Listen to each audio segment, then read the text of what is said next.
Oke, guys, selamat bergabung di Politik Kebatinan, di mana kadang politik bikin ngebatin, kadang overthinking, yang penting yakin. Selama 1 jam ke depan, kita berdua akan nemenin kalian ngobrolin soal politik ringan-ringan aja dengan sesuai kapasitas kita.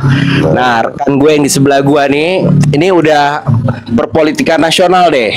Jadi kalau kita nanti ada sedikit dialog-dialog ciamik, kita bisa ngobrol bebas lah di sini. Intinya just for fun untuk mengedukasi orang-orang awam seperti gue dalam hal berpolitik. Silakan Joy, lu mau gue panggil siapa? Lu perkenalkan diri bebas. Oke, teman-teman semua, gue Tiger Joy. Lu semua bisa panggil gue Joy. Gue lahir besar di Jakarta. Ya, anak-anak milenial lah, kelahiran tahun 80-an. Berarti gimana kalau Gen Z manggil lu Bang Joy berarti. Boleh, Joy aja, biar lebih enak lah, santai-santai kita di sini. Gimana keadaan di sana? Lagi di mana posisi? Jadi nggak perlu, itu kita nggak perlu kita bahas ya kan. Ya. ini tujuannya buat konten nih. Jadi ada beberapa hal yang gue skip, yang gue skip karena tujuannya selama 1 jam ke depan kita ngobrol padat nih jatuhnya. Topik yang kita angkat malam ini adalah politik untuk orang awam. Garis besarnya seperti itu, tapi nanti bisa di breakdown sama si Joy detailnya. Gue sebagai moderator di sini akan men-challenge dia dengan beberapa pertanyaan karena gue sendiri awam terhadap politik. Coba lo deskripsiin dulu Joy sedikit tentang politik. Jadi teman-teman ya, kalau secara simpelnya politik itu tujuannya untuk kekuasaan. Tetapi kan how we do that way to get power lah. Jadi kalau kita nih yang orang awam, kenapa sih kita harus ngerti politik? Ya walaupun nggak harus ahli ya, seenggaknya ngerti-ngerti tipis-tipis lah politik itu apa. Karena gini ya, kita kan warga negara nih. Kebijakan-kebijakan pemerintah itu sebenarnya berpengaruh. Tanpa kita sadari itu pengaruh. Contoh, bagaimana kebijakan pajak misalnya. Saat pemerintah menerapkan pajak yang tinggi, tanpa kita sadari nih, setiap kita ke minimarket itu kita sudah terefek dengan kebijakan pemerintah. Yang kedua, contoh misalnya, ini kan kita semua punya permasalahan masing-masing nih. Ada yang tadi pagi bininya cerita di pasar barang-barang pada mahal, ya kan? Katanya lagi risau nih, 2 bulan lagi kontrak kerjanya mau habis, bener gak? Bener Ada banget. yang tadi habis narik ojek online, bingung sepi penumpang. Terus ada yang lagi buka Satu lagi Joy. Satu lagi yang lagi rame, mau masuk kuliah mahal Joy. Wah itu gila itu. Lu bayangin PTN negeri yang kuotanya terbatas, UKT-nya itu hampir naik 200%. Gue nggak ngebayangin tuh sekolah swasta. Karena gue dulu kebetulan kuliah di PTS ya, di perguruan tinggi swasta, itu benar-benar berasa itu bayar uang kuliahnya. Dulu negeri ibaratnya udah hampir mirip-mirip sekolah gratis lah gitu. Lu bayangin kalau negeri itu UKT-nya naik, swasta kayak apa naiknya? Itu pasti ngikutin, pasti itu. Gila. Jadi gini, gue sendiri Joy, orang yang awam terhadap politik. Mengapa gue bilang tadi tertarik sama topik ini? Gue hampir seumur hidup apatis. Alasan gue sangat mendasar karena menurut gue politik ini masih mengerucut ke satu golongan yang menguntungkan diri mereka sendiri dan golongannya. Dan ini terjadi secara global ya. Karena gue ngikutin geopolitik juga, pada akhirnya mengerucut, itu yang membuat gue apatis. Lalu, gue kayaknya belum menemukan seseorang yang sebelum ini, dalam hal ini gue harus mention, seperti Anies Baswedan, di 01, sehingga pada saat debat capres pertama, itu baru gue ke-trigger untuk mau terjun ke politik, supaya gue bisa menaruh harapan di orang yang tepat. Karena sekedar disclaimer, pada saat beliau jadi gubernur pun gue nggak peduli, karena menurut gue powernya nggak terlalu besar begitu menduduki jabatan gubernur gitu. Tapi kalau presiden kan orang nomor 1 nih ceritanya. Nah, pertanyaannya gini Joy, bagaimana cara menyikapi orang-orang seperti gue yang apatis ini untuk tertarik terhadap politik di hal-hal yang simpel aja dulu? Jadi begini, hal simpel itu kita ngelihat politik, kalau gua ya, kan sudut pandang orang berbeda-beda ya. Kalau Iya, gua tuh ini gua perspektif nikmatin. lu. Ya, gua nggak mau terlalu mikirin yang berat-berat dulu. Kenapa sih? Ya. Pertama ya, bagaimana cara gua memilih pemimpin, ya kan? Oke. Kira-kira nih standar kita milih pemimpin gimana nih? Misalnya dari latar belakang pendidikan, terus apakah dia seorang umat beragama yang taat? Ya standar-standar lah. Oke. Pertama itu, bagaimana cara kita memilih pemimpin. Yang kedua, bagaimana sih apa itu partai politik? Semua itu kita ya sedikit-sedikit harus ngerti lah. Bagaimana proses Oke. pemilu, yang basic-basic aja dulu. Setelah yang basic-basic kita ngerti, kalau gua ya, kita banyak membaca sih sebenarnya. Ya. Karena gue bilang gue hobi baca dan Ini sudut pandang lu nih ya. ya, yang basic-basic aja dulu. Oke. Dan jangan Oke. dibawa baper politik itu. Oke, oke. Jangan Makanya ini dibawa relate baper. dengan apa? Dengan segmennya politik kebatinan. Banyak orang yang ngebatin, Joy. Oke, Ya, lanjut. banyak banget. Jadi gini ya, banyak orang tuh, gua tuh paling sedih kalau ngelihat emak-emak itu terjerat hukum gara-gara jempol. Yes. Oke. Itu bukan kebatinan lagi, bukan dibawa baper lagi, itu udah emosi semua, bahkan udah di akhirat itu hitungan mereka tuh. Nah, Ya, ya, ya. itu karena apa ya? Mungkin pertama gini, kalau gua ya pribadi ya, baca. Jadi kita harus mendapat sumber informasi itu sekarang kan di genggaman tangan nih, di gadget kita nih. Pasti, pasti. Nah, Iya. apapun informasi yang masuk ke dalam diri kita, baik pun dari teman satu seperjuangan ataupun dari pihak lain, poin yang paling penting kita cross check kembali sih.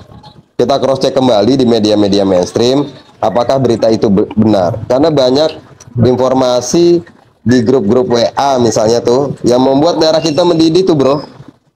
Oke, ya, oke. Apalagi nih, sorry gue mention yang berkaitan dengan SARA. Itu Oke, low cost pasti. big effect banget. Low cost Iya, big iya. effect banget. Nah, jadi Iya, iya, iya. Gue suka tuh apa analogi itu ya. iya. Contoh begini, ada ibu-ibu pengajian di grup pengajian, ada yang lempar. Misal ya, contoh ya, ini contoh ya. Iya, Oh, ada ulama iya. dijolimin di sebelah sana gitu loh. Oh, langsung mendidih. Iya. Dia share, padahal itu hoax gitu. Oh, betul, betul. Betul. Kenapa gue berjuang selama ini ya? Kalau gue kebetulan pendukung Pak Anies Baswedan, tetapi gue bukan fanatik ke sosok ya.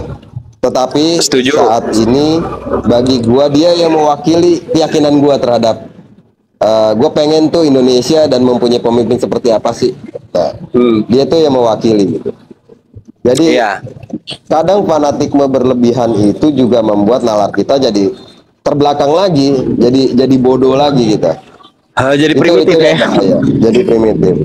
Yang dan satu ya kepada kita semua lah.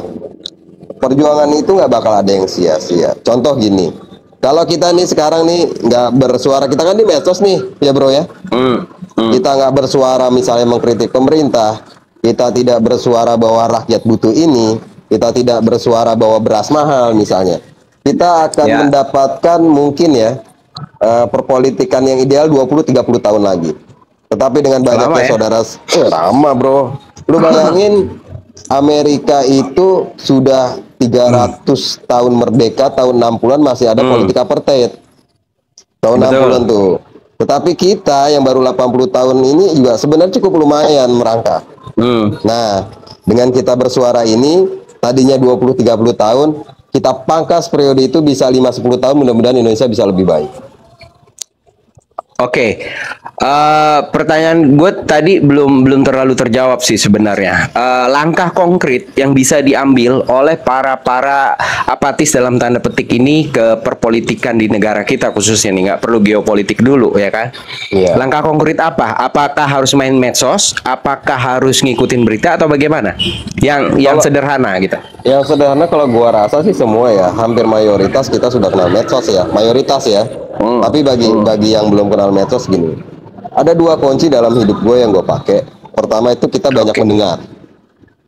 Oke, Yang kedua banyak mendengar. itu banyak membaca. Contoh Banyak nih, membaca. kita orang awam di TikTok perpolitikan nih, kita dengerin aja dulu. Kan ada koma-koma Betul. politik, ada ruang politik. Betul. Kita dengerin aja nih lagi bahas apa sih? Oh, lagi bahas putusan MK misalnya. Ya, kita Ya, dengerin aja. Setelah kita dengerin, kita baca apa sih syarat-syarat hak angket misalnya, atau putusan ya, MK itu apa. Jadi secara simpel, kalau bagi gua Black, pertama kita hmm. harus banyak mendengar, yang kedua banyak membaca. Simpel sih kalau gua. Ini lo generasi dari segi umur, usia, atau berlaku untuk semua? Kalau gua sih bagi gua semua ya, karena bagi gua belajar itu nggak harus muda, nggak ngelihat usia ya Black ya. Asli, Oke, asli. Gua tuh salah satu role model gua. Bayangin, bokap gua tuh meraih sarjana di usia 60 lebih. oke, oke. Gua Ya tanya, menarik tuh, 60 lebih iya, ya. dia tuh wisudawan tertua di kampusnya. Gua tanya kan, halo Mariam. Gua tanya, Pak, kenapa sih mau kuliah di usia yang udah 60 lebih ini? Ya, Pertama dia bilang, ini adalah kepinginan dia. Waktu dia mau kuliah waktu muda karena terbentur biaya tidak bisa, dia punya cita-cita, betul, punya tujuan hidup, betul. ada kebanggaan Ya, dalam diri dia. Yang kedua, kalau ya, secara medis sebenarnya otak kita dipakai sedikit bekerja, ya mengurangi kadar kepikunan lah kalau secara medis. Jadi di oke. agama pun kita diajarkan sebenarnya Black ya. Ini bukan gua soalin Pasti, nih. pasti, pasti, Ya, pasti. belajar itu enggak, ya enggak, Sampai akhir hayat, sampai akhir betul, hayat enggak ya. ngelihat usia lah. Nah, apa yang membuat orang, kan kita sama-sama tahu nih, kita anggap aja kita belum tahu bahwa dari sendi-sendi kehidupan kita nggak ada yang terlepas satupun dari kebijakan politik. Lalu, apa yang membuat orang-orang apatis ini harus melek terhadap politik, padahal mereka nggak berpikir sejauh itu bahwa semua sendi kehidupan mereka itu ada campur tangan politiknya. Jadi gini, kalau kalau sepengetahuan gua ya, kan tadi gua pernah bilang, di dalam sendi kehidupan kita, dalam pekerjaan, dalam termasuk dalam rumah tangga, dalam kehidupan bermasyarakat, Halo. eh, kebijakan politik itu sangat berpengaruh. Kan gue udah kasih contoh tentang kenaikan Ya, harga, tentang kenaikan ya. BBM. Lu bayangin, saat kenaikan BBM 2000, yang diterima rumah tangga itu bisa 10.000 Black. Betul, betul, Jadi kita bukan beli betul, bensin aja naik 2000, tetapi angkot anak kita naik, harga sembako ikut betul, naik. Jadi betul. itu kenapa kita harus Domino, melek politik domino sedikit efek. ya. Wah, domino efeknya luar biasa lah. Jadi Hmm, sebenarnya simpel aja. Kenapa kenapa kita harus melek politik walau tipis-tipis ya? Karena sebenarnya negara kita kan negara kaya. Kita SDA kita sangat, luar biasa, SDM kita sangat. banyak gitu. Kalau setidaknya kita ngerti gimana cara memilih pemimpin aja. Gue punya keyakinan kok. Asik, Nggak asik. sesimpel itu. Kita Iya, nggak harus oke, kenal setuju. banyak orang politik. Kita tahu cara milih kita akan pemimpin lari yang ke baik situ. aja. Kita akan lari ke Sesimpel itu. situ. Oke, lanjut, lanjut. Kita akan lari ke situ tuh. Karena kalau kita Berarti, pikirin manuver politik dan lain-lain, tokoh-tokoh politik ngapalin itu, alah, itu next step lah. hmm. Nih gue mencontohkan diri gue Joy yang anggap aja 6 bulan yang lalu dan ke belakang hidup gue gitu ya. Dimana gue nggak peduli siapa gubernurnya, siapa presidennya, apalagi caleg nih ya. Apa itu caleg aja gue nggak tahu. Nah pada saat lo tadi mention soal setidaknya kita mulai mempertimbangkan pemimpin kita. Nah kriteria apa? Kita sama-sama tahu orang hari ini mungkin preferensinya sedikit sekali nih tentang kepemimpinan. Tapi at least 3 besar deh kriteria-kriteria apa yang bisa dipakai oleh pemilih untuk memilih pemimpin yang tepat dalam hal politik, mau itu daerah, mau itu negara, general lah ya. Sebenarnya parameternya tuh banyak banget ya Black. Tapi kalau secara sederhana, kalau gue ya, pertama latar pendidikan. Oke, oke. Karena kita harus milih calon pemimpin yang ngerti bagaimana ngurus negeri ini dan ngerti harus ngapain gitu. Termasuk Setuju. masalah ekonomi, teknologi, pertahanan keamanan, hubungan luar negeri. Itu semua sangat sulit kita dapatkan kalau tidak kita mengenyam pendidikan yang cukup. Pertama itu. Yang kedua, kitanya atau pemimpinnya? pemimpinnya lah, pemimpinnya. Oke. Kalau seorang pemimpin Oke. tidak mengenyam pendidikan yang cukup, otomatis akan sangat sulit dia dalam mengurus negeri ini. Karena luar biasa, mengurus sebuah negara itu tidak bisa one man show itu. Bagaimana Nggak dia bisa melakukan lobby-lobby politik, bagaimana dia menguasai ekonomi, bagaimana dia Ya. menguasai teknologi dan sebagainya. Yang kedua, menurut gue yang paling penting pengalaman. Jadi Pengalaman, track pengalaman, record. track record. Kita nggak bisa beli Oke. untuk mengurus 280 juta manusia Indonesia itu kita nggak bisa coba-coba. Asik. Buat Lu negara kok bayangin. coba-coba. Buat negara kok Buat coba-coba. dan Oke, oke, itu, oke. itu. Ini agak mulai tajam. Ini agak mulai tajam. Terus, Yang ketiga, dia seorang umat beragama yang taat. apa pentingnya, Joy? Jadi sebenarnya gini, kan banyak yang mau misahin politik dengan agama. Ya, Yang jangan bawa politik lah, sekularisme. ya, yang bawa agama lah dalam politik lah gitu. Sebenarnya itu Ya. jargon-jargon yang disuarakan oleh orang-orang sekuler sebenarnya. Dan itu Setuju. kalau kita balik lagi kepada dasar negara kita dan Pancasila itu tidak sesuai. Kita lihat Tidak di sesuai, betul. Iya, di pembukaan Undang-Undang Dasar kita berdasarkan rahmat Tuhan. Di Pancasila pun sila pertama itu kan ketuhanan yang Maha Esa. Ketuhanan yang Jadi, Maha Esa. Kalau kita sadari dua pondasi negara kita, bahwa Iya. kalau yang memisahkan politik dengan agama itu sangat salah, tidak sesuai dengan Pancasila, tidak sesuai dengan Undang-Undang Paradoks Dasar jatuhnya. 45. Paradoks banget, dan itu memang yang selalu gue lawan. Gue selalu fight Setuju. selama ini. Jadi walaupun kasarnya agama tuh nggak ngejamin dia nggak korupsi, agama itu nggak ngejamin dia bisa kerja gitu. Tapi menurut keyakinan gue masih punya keyakinan bahwa agama itu bisa memberikan seseorang itu pertimbangan lebih matang dalam mengambil keputusan. Yakin gue. Ada satu statement menarik dari teman gua yang cukup mudah dipahami bagi semua orang pada saat dia bilang agama mana yang mengajarkan untuk berbohong. Oke. Nah, di konteks tersebut, kebohongan ini kan kita akan korelasikan dengan korupsi, manipulasi, kolusi dan seterusnya, ya kan? Kenapa hal itu nggak boleh dipisahkan? Ya karena sesimpel itu, agama mana yang mengajarkan orang untuk berbohong. Nah, Jangankan itu kan agama. udah masuk sebenarnya. Betul. Gitu. Calon pemimpin mana yang mau menyengsarakan rakyat? Gue yakin nggak ada. Ya kita tuh kemarin tuh Iya. punya 3 calon kan. Ada Pak Anies, Pak Iya. Prabowo, Pak Ganjar. Saya yakin di lubuk hati mereka yang paling dalam tidak ada satupun yang mau menyengsarakan rakyat. Cuma kita Setuju. kan pilih yang terbaik dari yang baik, benar gak? Pasti dong. Bagaimana, apakah dia bisa mengurus kita, apakah dia bisa membuat kebijakan yang pro rakyat. Jadi Oh. Kalau Ya. menurut lu nih dari dua yang udah lu utarakan tuh tentang bagaimana cara orang awam melihat politik atau melek politik, kira-kira di bangsa dan negara kita yang tercinta ini berapa persen orang yang apatis atau masa bodoh sama politik? Menurut banyak lu? banget, more than 50% lah, banyak banget. Wow. Wow. Banyak banget, lebih dari 50%. Jadi kalau kita bisa buka data, kita bisa lihat parameternya dari tingkat pendidikan dan indeks pembangunan manusia atau IPM sebenarnya ada. Cuma gue nggak mau masuk ke situ berat. Gue nggak mau Berat, masuk ke situ oke. berat. Jadi gue Ya. pengen realistis yang ada di masyarakat aja. Lo bayangin di lingkungan RT, di lingkungan kerja, kalau kita yang di kota-kota besar itu masih mungkin kadang-kadang kita ngomongin masalah politik. Tetapi agak ke pinggir Oke. sedikit, yang utama itu masalah perut tuh gak?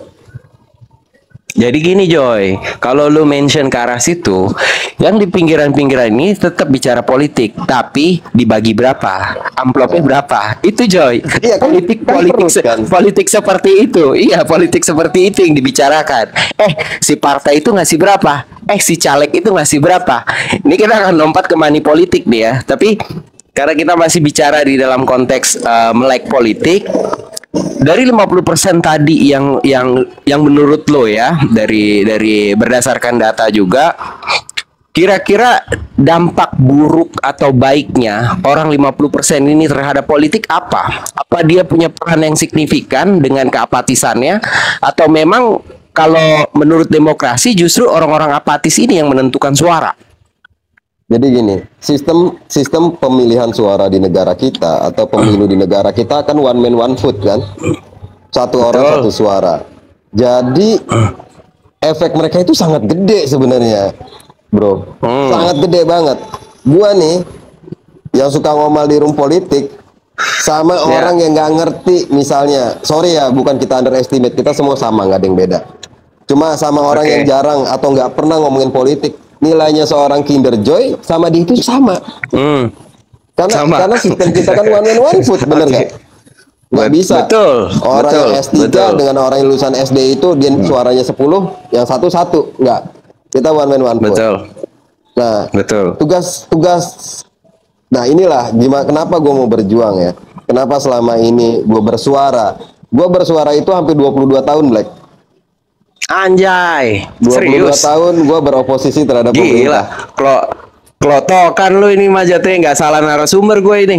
Terus lanjut. Jadi, sejak awal ya. Sejak awal gua masuk kampus, sejak awal gua aktif dan gua ngerti bahwa kita sebagai mahasiswa itu harus kritis terhadap pemerintah.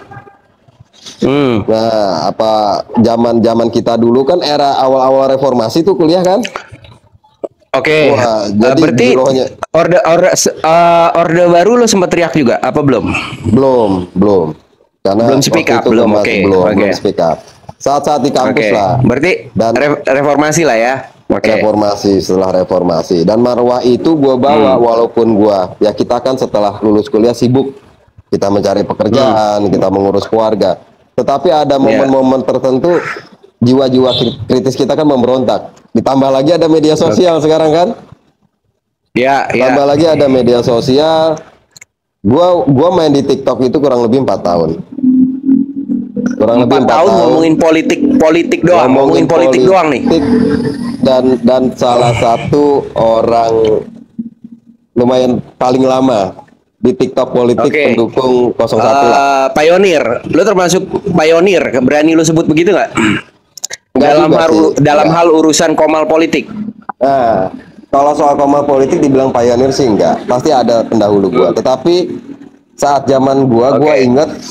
gua ingat ya, pendukung 01 waktu itu kan Pak Anies belum dicalonkan ya. Pendukung 01 atau gerbong perubahan ini baru sekitar 8-9 orang. Dan belum ada Ya, room. yang terdeteksi di TikTok, Ya. di TikTok. Cara nyiriin Oke. ya, kenapa gue pakai nama Kinder Joy? Kita bersepakat, Oke. kita bikin grup bahwa pendukung perubahan itu memakai nama makanan. Ada Kinder Joy, Makanan. ada Beng Beng, Jajanan. ya, ada Oke. Indomie goreng telur. Nah, itu menandakan wah, Sampai- ini anak abah gitu. Nggak, sampai hari ini masih ada, Joy. Masih Manusia-manusia orang-orang beng-beng manusia itu yang tadi, masih mie ada. goreng segala Ada. macam. Ada, masih Oke, ada, masih oke. aktif. Dan Masih terkadang- masih stay di jalur perubahan itu. Oh, masih stay. Dan tahu nggak? Oke, alhamdulillah. Kenapa gue bilang perjuangan nggak ada yang sia-sia? Dulu room perubahan Oke. itu cuma 1-2 room. Tetapi dengan kita bersuara Cuma terus, 1-2 room. 1-2 room. Oke. Jadi kita kalau masuk ke room projo waktu itu, dengan kita bersuara Asik. begini, ada teman-teman di Wah, bawah. lagi nih. megang tuh mereka. Nah, ada teman-teman di bawah yang dengerin kita kan? Yang dengerin kita. Akhirnya mereka berani naik Ya. komal. Setelah naik komal, Oke. mereka buka room. Hasilnya apa? Gue bilang perjuangan nggak sia-sia. Setiap gue buka TikTok, gue mau masuk rumah Anies lebih dari 10 room. Anies sekarang ada. Wah, itu dia pencapaiannya yang kelihatan gitu ya. Dan itu bayaran gue paling worth it lah. Selama ini kan orang-orang kayak gue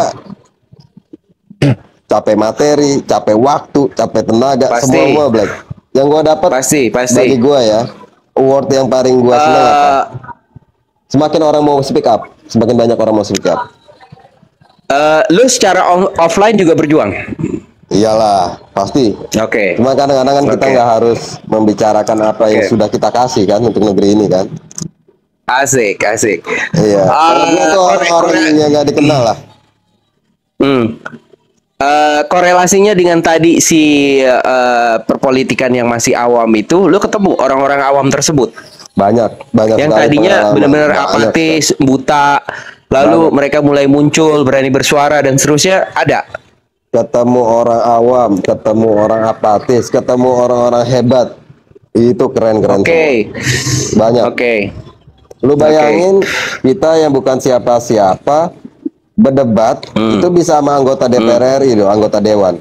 Dan dulu Wih, gua keren, pernah ngomong, keren. dan dulu gua tuh dulu ya, karena kan gini, di Komal TikTok ini algoritmanya gini, yang gua rasain ya.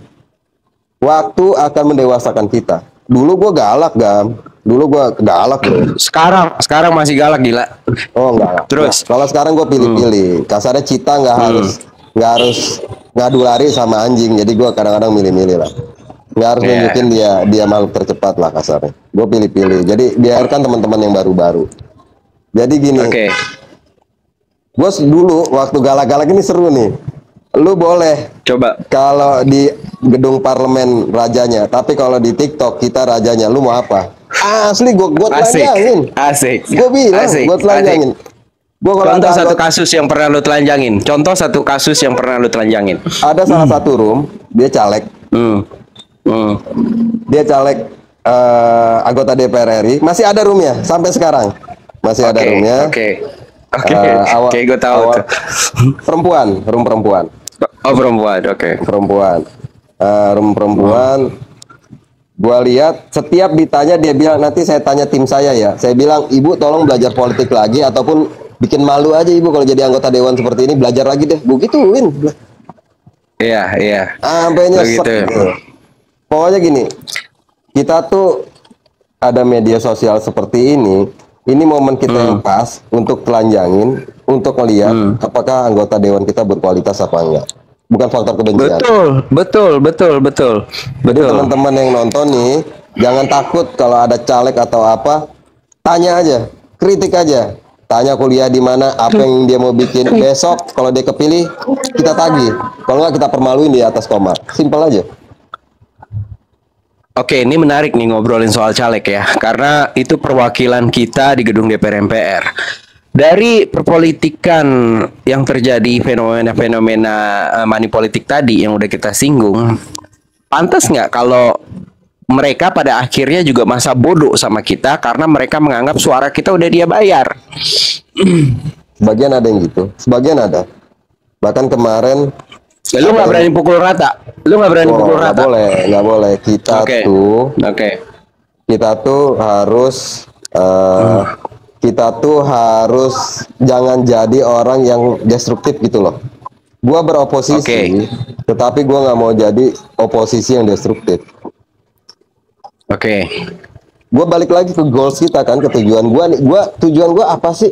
Cuap-cuap begini. Gua kan pengen Indonesia Oke. lebih baik, bener gak? Pasti dong, pasti. Kalau kita pukul rata Indonesia. semua caleg Indonesia yang lebih baik. caleg itu nggak bener, kita pukul rata pemerintah itu nggak bener, kita nggak fair. Goals kita nggak ke situ. Oke, teman-teman, tunggu, gue potong sebentar. Gue belum mau naikin dulu karena ini buat konten. Nanti gue download. Setelah 1 jam ntar kita ngobrol rame-rame. Lanjut, coy. Jadi gue juga menghimbau kepada teman-teman ya, suarakanlah aspirasi kalian, tetapi ingat tujuannya apa untuk Indonesia lebih baik.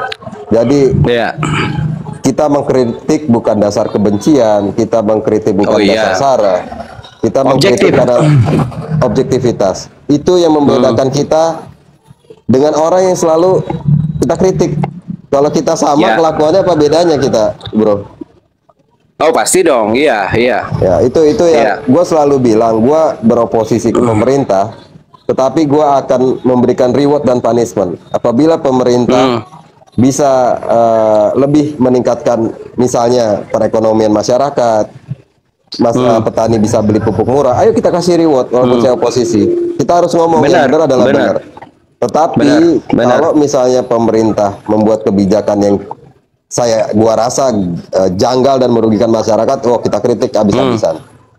Dan ingat satu lagi nih Black nih, kadang-kadang Apa tuh? Mengkritik itu juga hati-hati. Kita bukan Rocky Gerung yang hafal sholat, benar gak? Oh iya, iya, iya Ini pasti, ada pasti. teman-teman, gue ngingetin ada Lo kasih undang-undang tips, ITE. tips, Iya. iya, tips and trick dulu lo kasih. Jadi ini seru nih.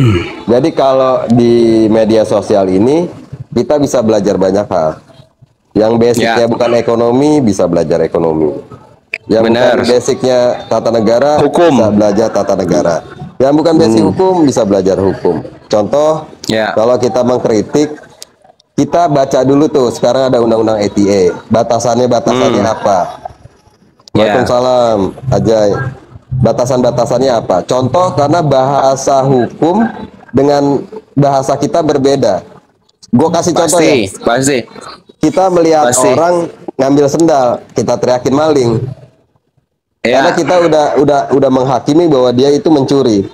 Tetapi dalam bahasa hukum itu patut diduga mencuri, ya kan berbeda kan? Dan Pasti ada dong, asas pasti. praduga tidak Iya. bersalah. Nah, di situ Betul. kita hati-hati. Misalnya kita mengucap pejabat si A, wah dia korupsi ini nih, sedangkan Diduga. nah itu kan salah. Proses peradilan itu Oke. belum selesai sampai ingkrah. Gua takutnya Betul. kan, Betul. kan sekarang ada namanya legal standing. Kalau kita lapor pencemaran nama baik itu, yang pihak dirugikan itu yang bisa melapor. Kalau kita sebagai pendukung nggak bisa.